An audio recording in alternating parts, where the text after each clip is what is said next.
player I have chosen for the TGD player watch is Brighton's Tariq Lamptey, a player who has gone under the radar because of the Seagulls fixture list, which is why he is the perfect example of a player who justifies the phrase form over fixtures.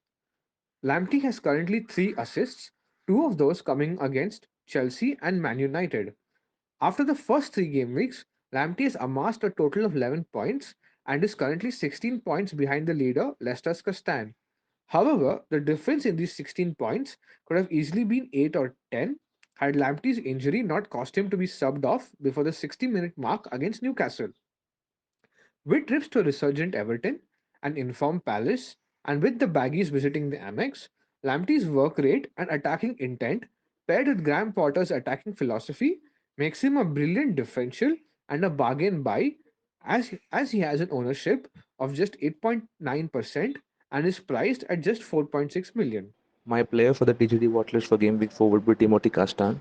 He was signed to replace Ben Chilwell at left back, but has excelled with his performances at right back, which now means that Justin plays at the left back position. As you can see his numbers, Castan has a knack of arriving into the box, either to score or to supply an assist like he has done in all the games so far. The Belgian international has given attacking returns in all of the 3 games he's played, with his clean sheet on the opening day against West Brom.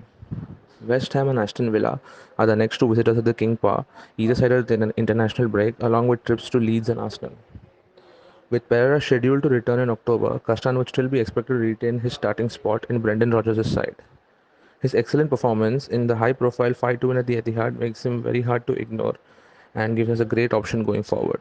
For the watch list, I would like to go for Harvey Barnes. Leicester are the form team right now, and while most people pay attention to Vardy's form, and rightly so, another one to consider is Barnes, who started the season pretty well with a goal and an assist. He looks a solid pick with Leicester facing 2 relatively straightforward home games against West Ham and Aston Villa. At a cost of 7 million, I think he represents great value and could prove to be a great differential over the likes of James Rodriguez, who's owned by 27% of FPL managers right now. My pick for the TGD watch list for Game Week 4 is Wilfried Zaha from Crystal Palace. Zaha has been Palace's talisman for the last 6 seasons or so, and he justifies that with his performance on the pitch. His numbers this season have also warranted him to be a part of my watch list, and here's why.